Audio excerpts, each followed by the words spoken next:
Mini episode 1309 is brought to you by Sportsology, delivering unconventional columns and webcasts about sports, TV, music, movies, and more. Follow them on the web at sportsology.com. The FDH Lounge. You'll want to schedule your life around it. A long time ago, on a gloomy, wet Cleveland spring night, two men stand alone amidst the late-night drizzle. Their voices echo across the vacant station parking lot as they debate the merits of the great American radio show that have been missing for far too long. On that night, an idea was born. That idea became the FDH Lounge.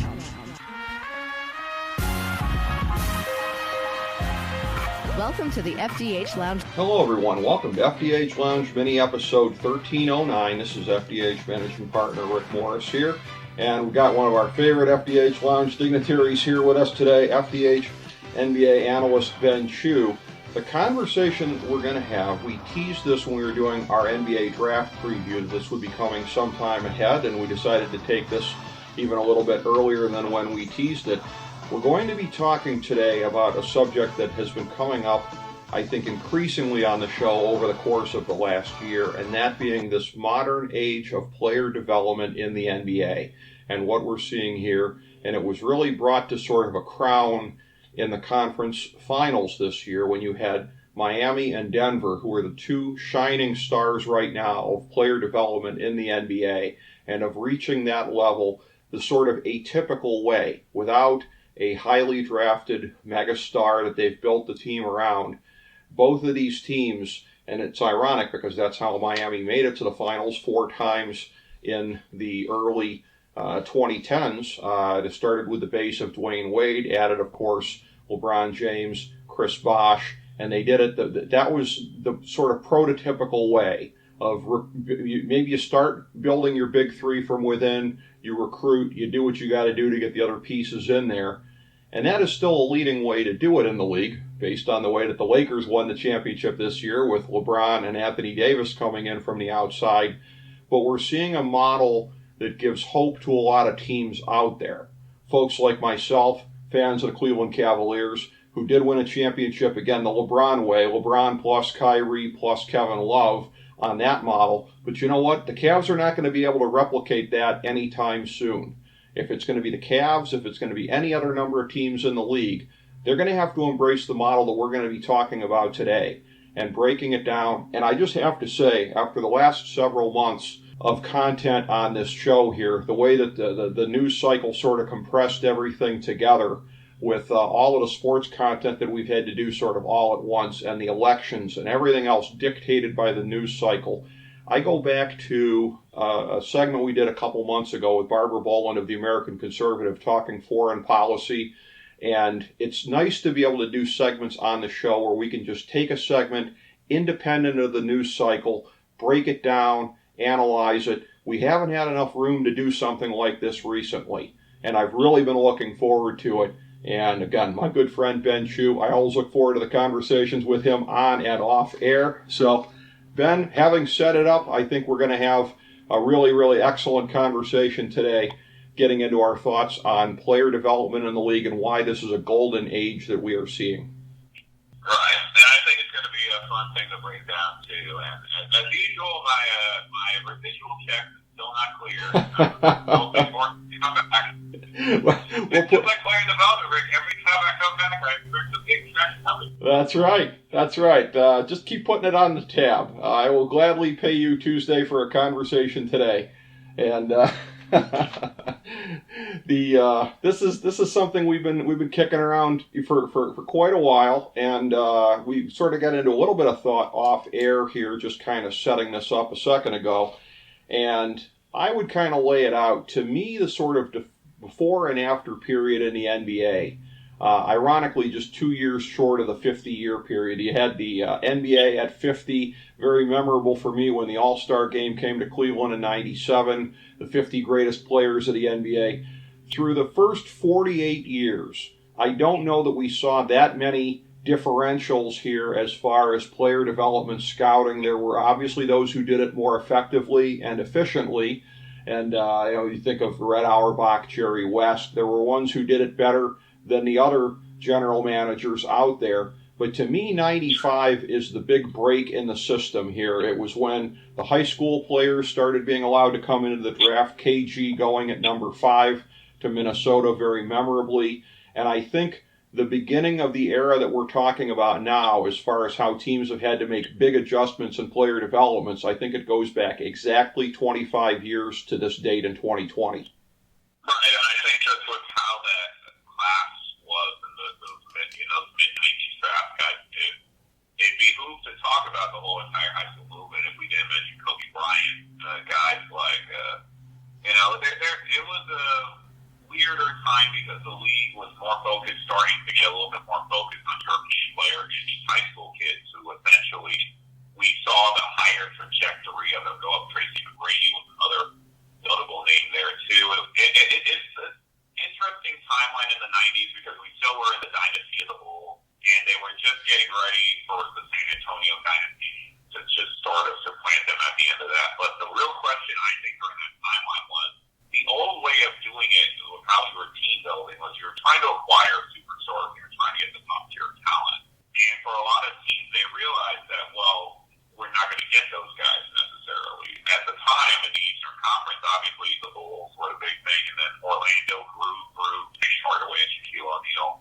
And it just seems to me that those sort of the early 90s match was sort of the team narrative to show that you could take two younger players, grow them, and become a better perennial playoff team. And I also think, too, if we look sort of in the trajectory of where we're going now, is that the only difference with then than now was that those were younger high school, college guys. Now we're in the European ranks. We're seeing scouting getting better just generally overall. And an important point that I believe was made about in an article earlier this week, I think it was in the Ringer, by Jonathan Sharp, who's regarding the Minnesota Timberwolves, was scouting is now beginning earlier and earlier now than it has ever been before, Rick.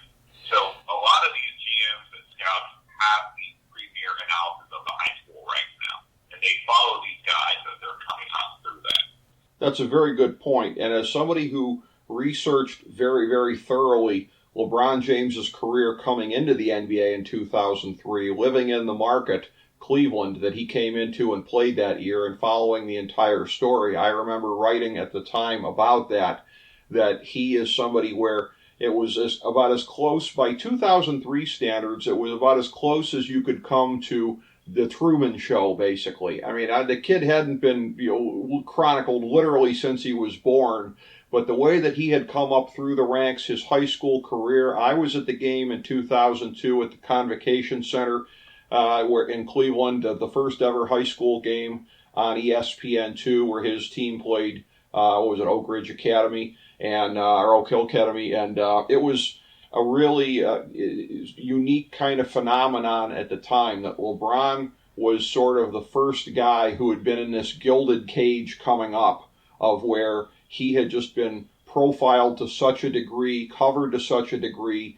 It's more commonplace today, but none of the prospects today are getting it to the magnitude he got it when he was the first one in the early 2000s. Right, and I think we also have to consider in the earlier sort of 2000 high school timeline, which people need to tend to forget that a lot of these young kids were drafted, and a lot of them pan out, and mainly because of that. It wasn't necessarily that teams didn't know what to do with them, it's just that the hierarchy of coaching in the league was much different than it was now. If you were to look in like the late 90s, early 2000s, there's a lot of older generational coaches who didn't necessarily want to play these guys much younger at the end of the day. Like if you want to use the Kobe analysis again, I mean, remember Del Harris was barely playing 20 to 25 minutes before we really got to see Kobe be Kobe. And there are a lot of other guys that probably got lost in the shuffle. I mean, we didn't see like the growth of when Tyson Chandler was drafted out of the Bills until much later in his career when he was with those early Chicago Bulls teams in the early 2000s. So you're going to see as the internet age and the computer timeline, not the computer timeline, but the internet age and scouting and being more generally dynamic, a point to be made in this break. This is also the growth of YouTube, the growth of Facebook, the growth of Instagram and Twitter, where we now have more knowledge on these prospects than any other timeline. And one point to make from that is that means all these NBA teams have the same information. It's very rare where a prospect is not known prior to the draft anymore, because there's been scouting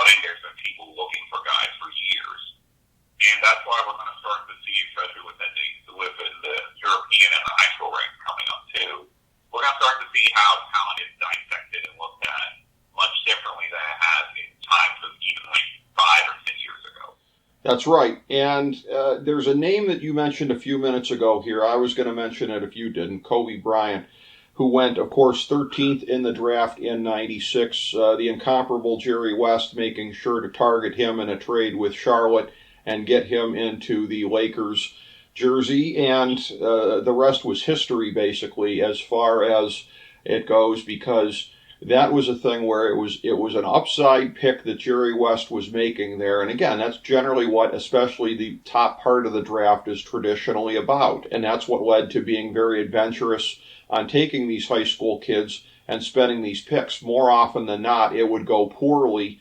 And that was why the league in 2004 set it so that players had to go for at least 1 year of college. Ironically, we're about maybe 2 years away from that being repealed, so we're going to be entering a new era of high school players being able to come right to the league. But there was a great number of busts in the early 2000s and the late 90s. There's a name also, too, to get to that is a revolutionary figure when it comes to NBA drafting, and that is Dirk Nowitzki. In 1998, going 9th in the draft to Dallas. Interestingly, one pick before Paul Pierce at number 10. It was unusual to see players who would go on to the career that Paul Pierce had also going that late in the lottery. He was overlooked by teams in front of him. That led to the massive chip on his shoulder that he still has today. But as far as Dirk Nowitzki goes, he was basically the great European hope. It was the promise that you could get one of these kids from overseas. He would become a franchise player, somebody that you could build around.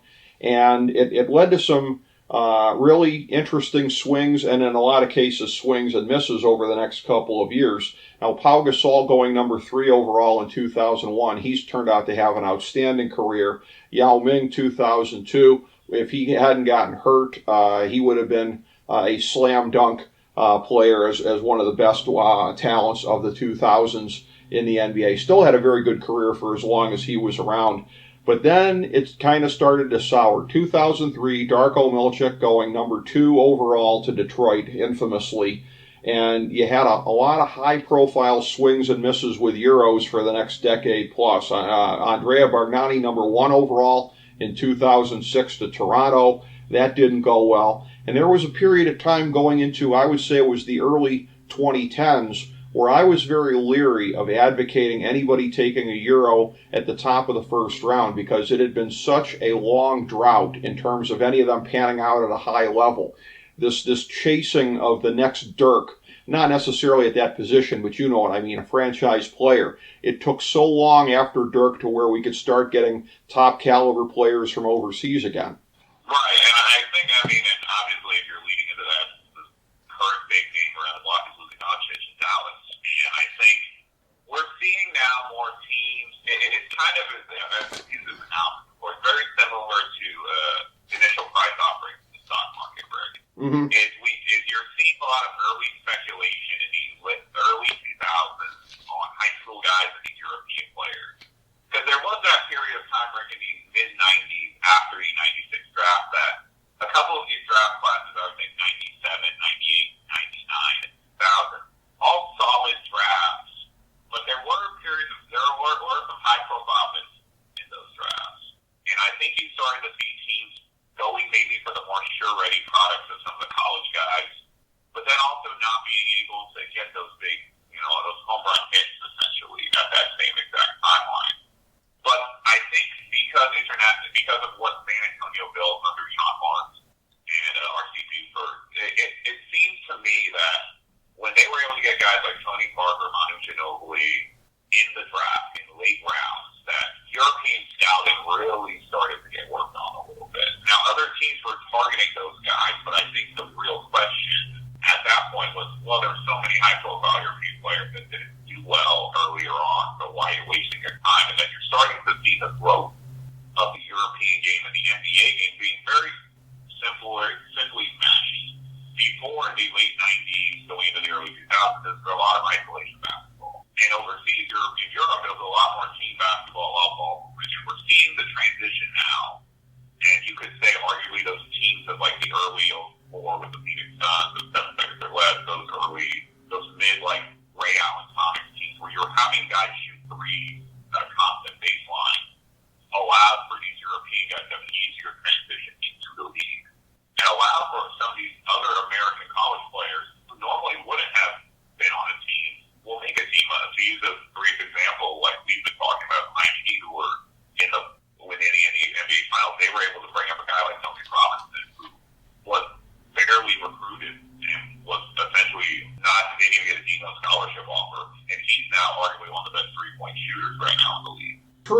And you have developments also in the 2000s here as well, as you start getting into the era of post-hand checking, when that was basically taken away, and it allowed for more freedom of movement without the actual laying of hands onto a player, which on a theoretical level I think was supposed to be illegal all along, but just wasn't called and enforced.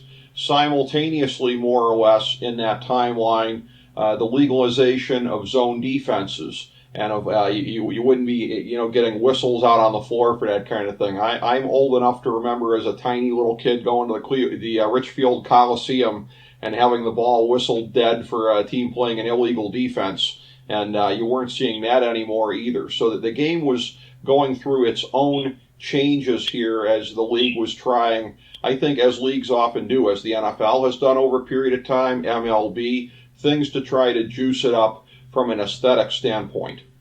Right, and I think if we've always discussed how the NBA does in terms of progression and what we see from the league is that it's like all sports too, right? Because I think we all assume everything is a big constant forever in all sports and style of play. It usually changes with the times, it changes with the dynamicism. Another analysis point that we can take away from this is it's very similar to high fashion. Fashion evolves over time based on the past and, moving into what could be the future. And I think with player development now, you're trying to focus in on guys who can do either a lot of things well or a guy that can do one thing really well. And I think that one thing really well has a bonus in three-point shooting. And guys like Duncan Robinson, guys like Tyler Hero, just initial names out there, are going to be guys who are going to have lengthy NBA careers, because if you can make three-pointers now, it's more important than anything else. And we're going to start to see teams target certain guys that they like just to get a mold for what their teams ultimately want to be. It's very interesting to think, because a couple of years that there was this whole midpoint in the league around when the Spurs are winning titles in like the mid-2000s, that a lot of people were not essentially fans of the NBA because the style of play is kind of boring. Right. And now we're moving into a timeline where everything is much more up-tempo and more exciting, but then the argument is it's more homogenized than ever before. So it's going to be interesting to see if the league is going to not necessarily push back on offense at some point, but if we're going to start to see hand checking again, and if there's any way that defensively, that teams will be able to implement to try and stop better players. And the Spurs are a team, I'm glad you mentioned it, because that's what I was going to get to next anyways. This is how smoothly we work between us. That if you're looking at this 25-year period from when the high school players started to come in 95 to the present, the team that dominates this story for a longer period of time than anybody else is San Antonio, from winning their first title in 99 to winning their most recent title in 2014. They are a team, and we'll get to that. We'll take the 2011 draft separately here in a moment, because that is by far the greatest player development draft in the history of the league. Of course, Kawhi Leonard coming in and being a key part for San Antonio in that last championship that they got over Miami. But the stretch in between, when you would talk about the big three there in San Antonio, it was the dynamic duo in 99 with David Robinson and Tim Duncan.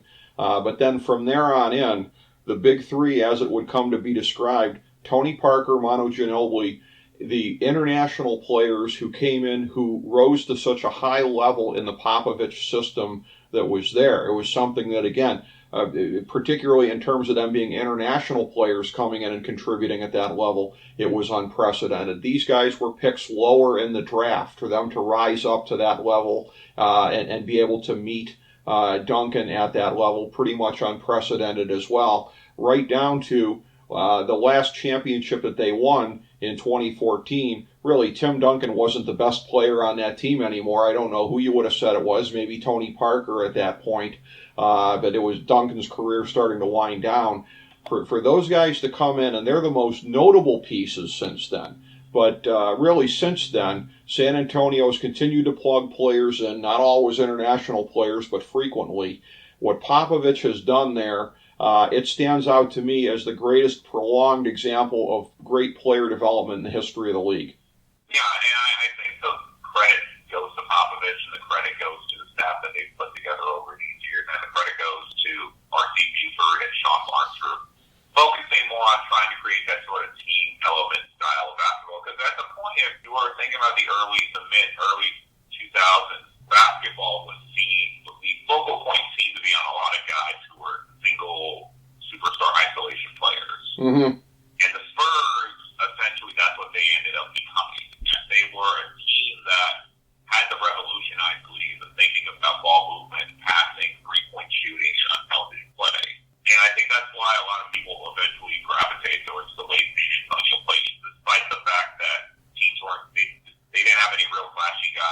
a lot of people love Tim Duncan, but Tim Duncan, at least based on his persona, is very, very quiet, very simple, not exactly polarizing, but the way the Spurs played basketball was polarizing. And I think if we look forward into the league, we're going to start to see a mixture of how talent is blended in each sort of narrative too. And I'm intrigued too, Rick, to see if we're going to start to see a little bit of movement back to more defensive orientation.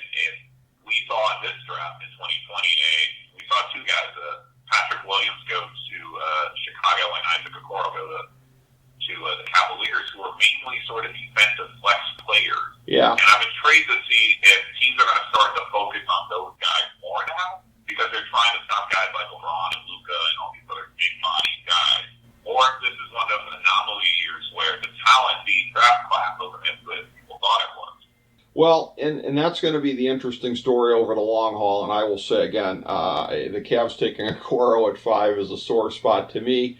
The whole notion of learning a jumper at the pro level is not what I want to hear from my team's number 5 draft pick, but that's another story for another day. This is a draft where it may pan out to be perhaps, and I think a lot of teams are hoping that this would be the case, the equivalent of the 2011 draft, because that was a year where you didn't have anybody up there at the top aside from, I will say as a Cavs fan, thinking back to what the debate was with the number 1 pick, it was either Kyrie Irving or Derek Williams. And I didn't trust that Derek Williams was necessarily the real deal. As a guy who had just emerged in his sophomore season, I was behind Kyrie all the way. I knew he had injury concerns, but I always wanted on the upside. I knew he could become a franchise player. I wanted Kyrie. It was deemed to be a 2-player draft.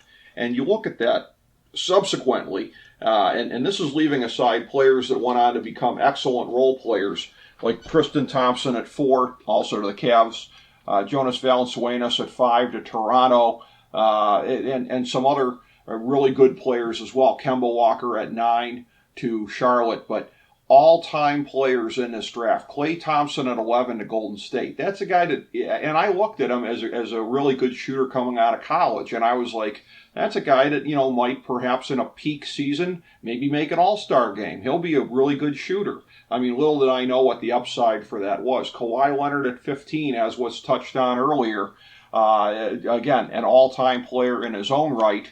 And again, just other players in this draft really good. Tobias Harris at 19, going to Charlotte, and other ones as well as you go down in the draft here. It turned out to be an excellent draft class all the way down to the very end. Isaiah Thomas going with the last pick in the draft, the Mr. Irrelevant, going to Washington, but coming from Washington. I was looking at the school that he went to, going to Sacramento, I should say, and becoming an excellent player for many years in the league as well. 2011, that's what you're always hoping for. You're always hoping that even when you look at a draft class and it doesn't look outstanding, and for 2020 it didn't look outstanding because even the top guys had holes in their game that have to be patched. A lot of guys with a lot of upside, but a lot of holes in that. In 2011, there was a lot of guys that had holes in their game.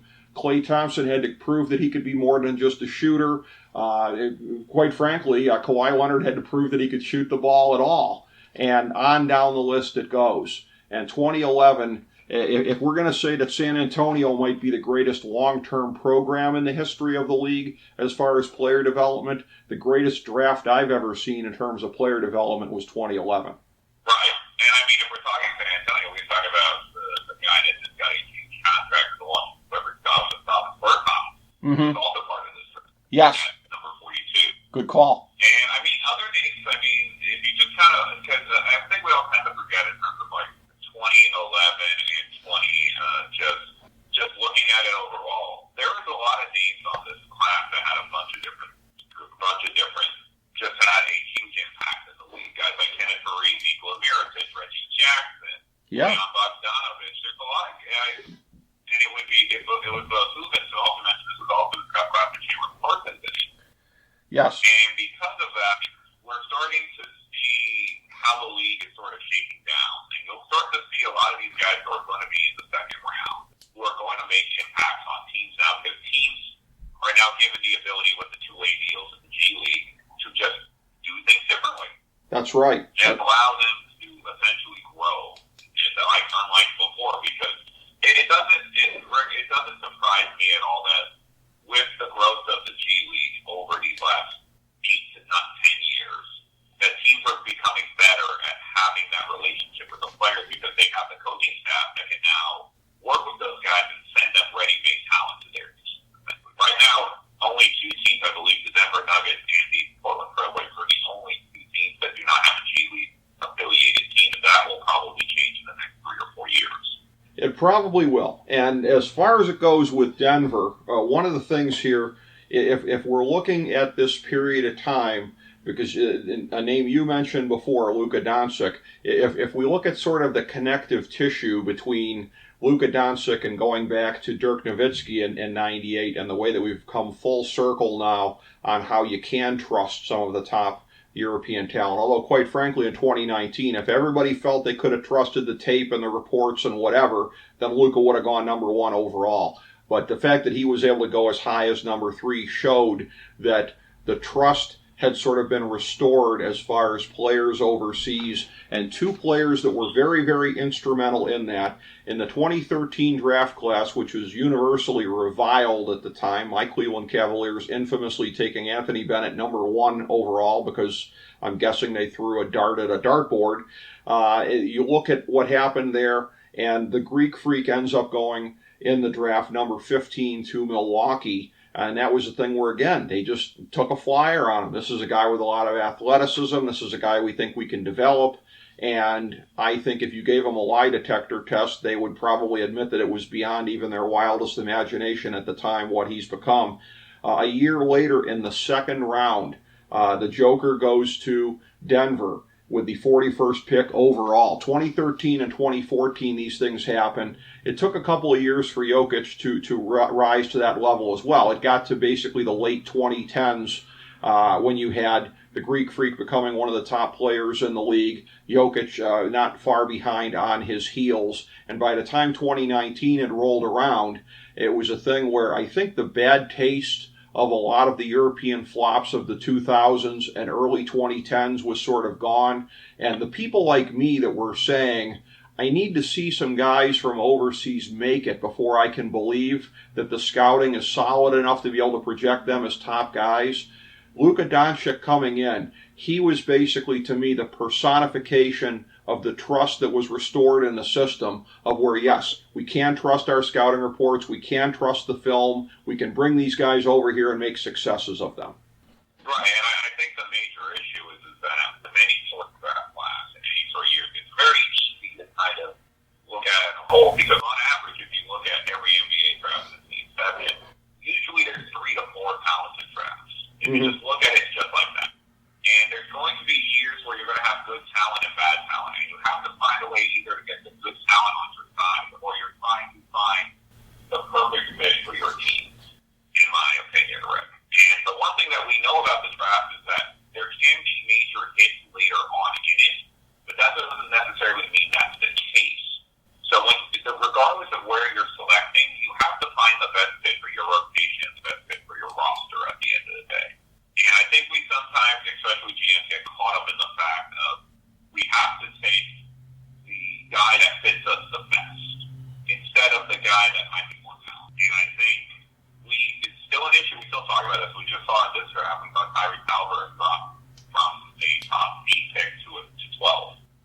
So we're going to, I think if we just sort of look at how the draft plays out over time, you're going to see that player development in terms of coaching and in terms of just overall mindfulness of these guys. It's going to just be very interesting to see how it starts to improve and how, I mean, we're talking in this time, I know there are staffed now to deal with everything. Like if you were in the 1980s, the running joke was that your strength and conditioning coach was himself, essentially. Uh-huh. And now you have multiple guys. You have people on staff who are paid nutritionists, paid people to help you who are paid psychologists, people who help with your sleep, people who help you, paid sports psychologists that are able to help you with your mind. We're at a timeline of optimal improvement in most human beings. And I think it's going to be very interesting to see if we're going to start to see guys who, under older never have panned out. Receive the help and get rocked in up. Yes, I believe that, and there's an article that you were smart enough to flag for me to read before this here. I want to recommend it to everybody because it's outstanding. It is not surprising to find something of outstanding caliber in this area on The Ringer. Go to theringer.com. The headline is Behind the Scenes of the Timberwolves' Decision to Draft Anthony Edwards. And it's basically using Anthony Edwards to analyze one specific sector of overall player development with a franchise. Now he's one of the guys they're going to be building around. What are some of the things that teams look for? Particularly interesting in there was when it mentioned about how a lot of teams now, just about everybody to whatever degree, is using analytics a lot. And analytics in a lot of ways has been pegged to shooting, three-point shooting, really what you've seen with the Daryl Morey teams that were in Houston. A little bit of a precursor as well, in Phoenix, where you were talking about 7 seconds or less when they were doing that. I think the modern manifestation, as all of us tend to think of it, is 2014 when Steve Kerr gets to Golden State and they win 3 titles in 4 years. By the way, don't let the fact they won 3 titles in 4 years distract you from the fact that the Warriors blew a 3-1 lead. I can't let that go unsaid. But that is a thing where, it's sort of spotlighted out there that the supremacy of three-point shooting, if you can get the top shooters, the obsolescence of long twos, that coincided with Carmelo Anthony, the drop that he started to have in esteem around the league because he was a long two specialist in a league that started to turn up its nose at that. That didn't coincide very well with his aging curve, so he was a little bit of a victim of that. Almost fitting that Steve Kerr gets to Golden State right as San Antonio wins their most recent title and hasn't won one since, because it's almost sort of the passing of the torch there in terms of one approach in the league. San Antonio, the player development that they had ongoing, they still have excellent player development, it's just not dominant at this point. Golden State factoring analytics into the mix here. The analytics specifically referenced in the Ringer story, of course, free throw percentage, that's what teams look for in terms of what guys did in college, and I suppose also overseas as well. If you're trying to figure out what somebody's ceiling is as a shooter, look at what their free throw percentage was. Also look at the steals and the blocks if you want to measure athleticism. A really excellent article that you ended up flagging for me, Ben. Right, and I think the one thing, too, that is to make the point of this, that I think for most NBA fans and just generally, we have this perception that scouts are only monitoring X, Y, and Z. But with the wealth of data we currently have now, you have to look at a little bit of everything. In the old days, as you know, T-Rick and Eric, it was just measurables pretty much. It was height, weight, wingspan, and now we have ways of telling defensive percentage on field and best isolation defenders and guys who can just make things happen, like in terms of hustle stats. And I think we now know more data than ever before.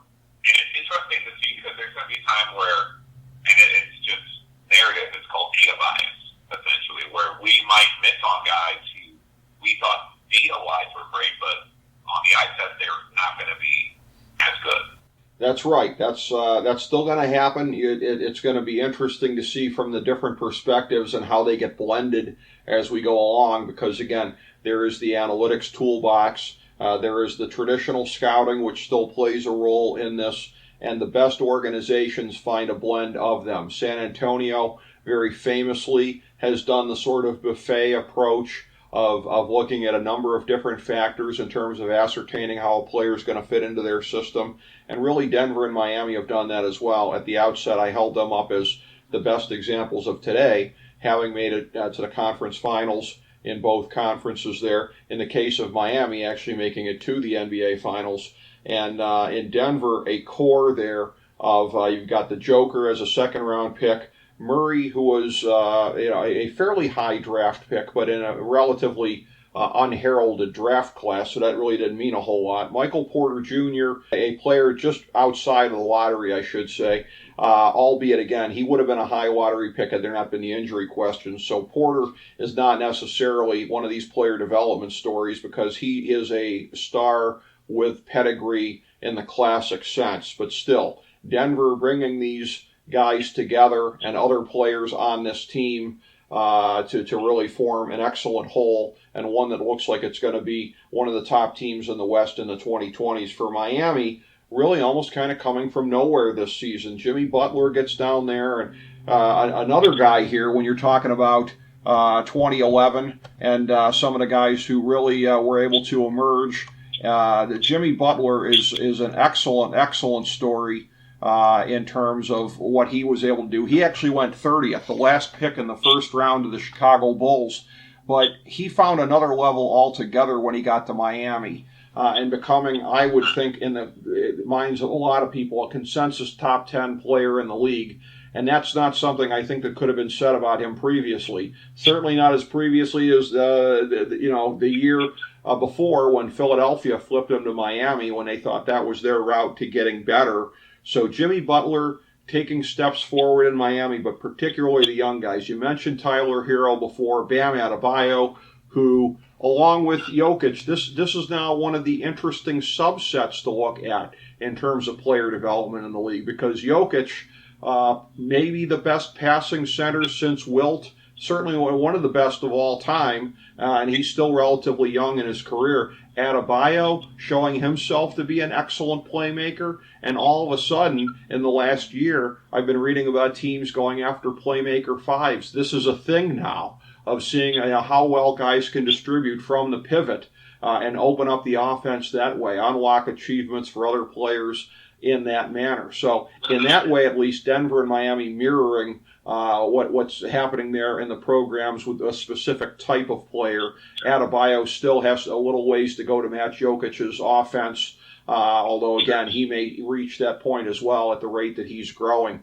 But these teams right now are pretty much, I think, at the top of the mountain as far as what they're doing in terms of the development. And in the case of Miami, retaining enough cap room to where in another year, if the Greek freaks out there, hey, Pat Riley managed to bring LeBron to South Beach. He's waved rings before and made it happen. Miami's still got the ability to go the classic route and top it off with a superstar from outside. Right, and I think the thing, too, is flexibility, especially within the cap now, is going to be more important than ever, just because of the revenues lost in the upcoming salary cap timeline of COVID.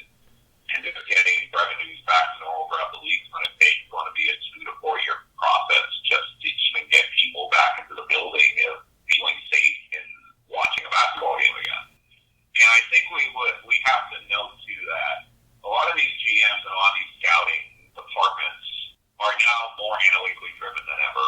And at the same timeline, too, is that you're seeing the more homogenized data more than ever. So finding those little edges is not going to be as easy as it was back when the early 2000s when San Antonio was drafting Ginobili and Parker, who were on the radars of many teams. They weren't outside of maybe the Boston Celtics were trying to get Tony Parker at that time. To my knowledge, at least, due to any narrative, no one thought Ginobili was going to be selected in the draft in the late second round of that draft class.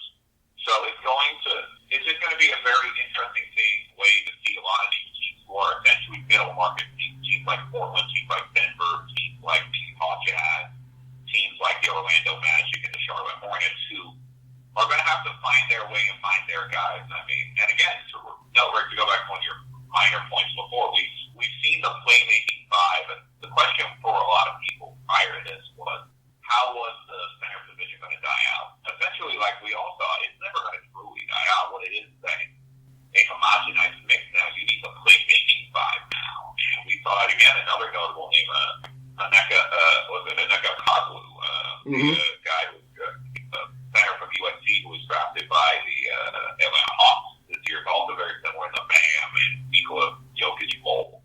So we're going to start to see teams look for guys like that more often because as we all know in this sort of free-flowing style of the NBA, having as many playmakers on the floor is going to be more important than ever. Yeah, and that's part of the evolution, the constant evolution of the game. And to bring it full circle and look ahead to the future, Ben, we are now, I don't know that we're quite at the dawn of the post-COVID age. I don't know if you could say that when it's still raging out of control worse than ever, but we're within a couple months of the vaccine really being able to get out there. Who knows when it's going to reach critical mass, hopefully by mid-2021 at the latest. But as you start to look ahead, you raised the question before about revenues and how long it's going to take the league to catch up. Certainly, the NBA, just like every sports league, is going to spend the early 2020s under the shadow of this, digging out from where we've been, digging out from the financial damage. Is this a thing where player development, obviously, as I said at the outset, for a team like the Cavs, for some of the teams you were mentioning, it's everything. A team like Utah that took a guy like Donovan Mitchell at the end of the lottery and made him one of the biggest stars in the league. That's another great example of it right there. That's your avenue right now. Far more so than thinking that if you're a smaller market team that LeBron's going to come to your town, unless he was born 40 miles away from there. But is this going to be even more outsized in the next couple of years than it would be otherwise because of the scarcity of resources and the need to do things in a cheaper way, for lack of a better term of putting it? You're going to have to spend resources on player development, but that's a lot cheaper than laying out big salaries for star talent. I have the sense that this may be even more important the next couple of years in the league because of these specific circumstances.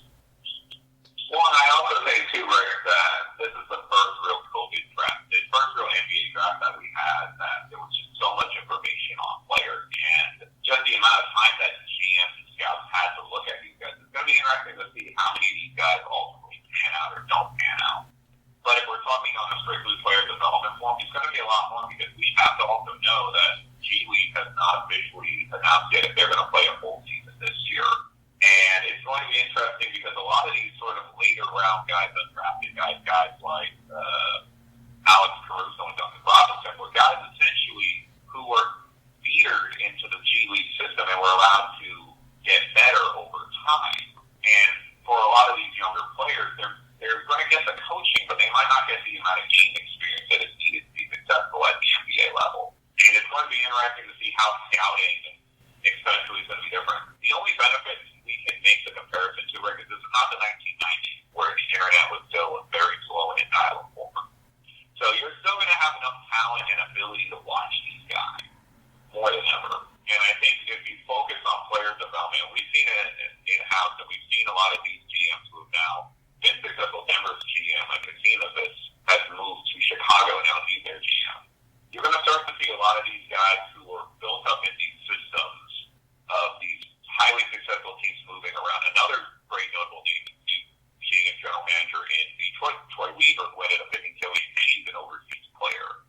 It's going to just be very interesting to see that the lack of financial resources help teams get a little bit more creative in terms of trying to figure out how to get the next great player, or is it going to be a hindrance to them in terms of what are they ultimately, their final output is going to be in terms of creating top talent and growing from within, or is it better just to get that ready-made NBA guy you know that you can pay him $8 to $10 million a year and he'll be able to do what you need him to do? See, and my guess is it'll probably be some of both. You're going to have some teams that, under the duress of these circumstances, they are going to learn how to build a better mousetrap, and you're going to have other teams that are going to flounder, largely because they're just going to continue to make bad decisions as they always have. We've seen in the very early part of free agency here in 2020 some absolutely reprehensible contract choices that have been made.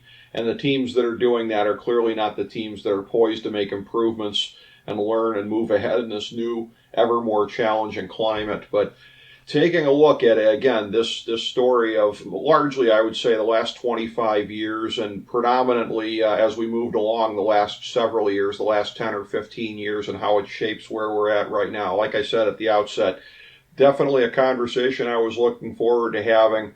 And out of our very, very deep base of FDH Lounge dignitaries, 24 plus. It really says something when I say that I'm not sure I could have had this conversation with anybody else. Maybe one or two other people, Possibly, but that's a maybe. So, Ben, I take my hat off to you for helping to execute this so well. Thank you so much. Very much appreciated, my friend. Well, I appreciate it, Rick. And one final note I do want to make when we talk about player development and scouting for the San Antonio Spurs. I'd be beholden not to mention the work of the team writer Chris Goldberg, who was working with the Spurs in the late 2015 time. For those of you who don't know, he was the guy who essentially pioneered these hexagonal shot chart in data analytics form. So we see it all the time now of a player's hot ranges and cold ranges, but prior to early 2012, a lot of us didn't have that, and we are now talking about all these inefficiencies that are now seen that are now brought up even more in today's game. He was one of those few guys that we're also talking about. So I people not to talk about player development without talking about shot chart at some point. What an excellent thing to mention. Absolutely, yeah, because this is something where analytics in all sports, we've seen that. You see it with the heat charts in MLB. You see it in all of the sports out there right now. But if you compare the NBA to MLB, I would say the player development is so superior right now, because one of the frustrating things in Major League Baseball is with development, they keep teaching everybody to do the uppercut swing so that, again, home runs, that's where it's at. It leads to guys who strike out a whole crap load repeatedly, and that's just the cost of doing business. They haven't taught guys to be able to beat the shift, essentially. The shift continues to take away hits. You could have an empty entire side of the infield and a guy doesn't know how to go the other way. And we're about 10 years into the shift era, and you still have guys that can't go the other way. So in other sports, Ben, it's not been as successful adapting to this new era, even taking all the new information, because there are things like spin rate that we didn't have the ability to look at previously in baseball, the way that some soft tossers could get away with throwing the ball and getting guys out. You come to find out it was their spin rate that we've been able to quantify since then. So other sports have greater information than ever before. All of them do. The NBA, the NHL, MLB, the NFL, they all have advanced statistics right now that we can sort of glory in as fans to be able to evaluate better. But what the NBA is doing, purely in terms of being able to extrapolate it and use it in this way, is really exemplary. Right, and I think one of the most important things we have to know, because I think at times that we discuss this all that analytics becomes a dirty word for most sports fans. I want to just focus on we have more data in the NBA more than ever. And it would behoove us to not use the data when trying to analyze players, because for all these analysis points, where sometimes the human eye test is going to be the best fit for trying to judge a talent. But it always matters that as long as we have the data and we can make these assessments, you're going to make better decision-making in data than making it essentially go into our data form. Absolutely. And the best organizations out there in any sport, they're going to have the successful blend, the analytics, the eye tests / scouting, all the different elements coming together to make it happen. It's what the most successful franchises have done over the history of sports and what they will continue to do in the future. And a lot of times, as with the conversation today, it's fun to take a look at the specifics and see the ups and downs over a period of time and adaptations that have been made, things that we've learned from successes and failures. And the NBA's story right now in terms of player development and where we've come over the period of time is very fascinating. As I say, can't thank you enough, Ben Chu. Really appreciate it. Thank you, everybody, for being a part of, for listening to FDH Lounge mini episode 1309.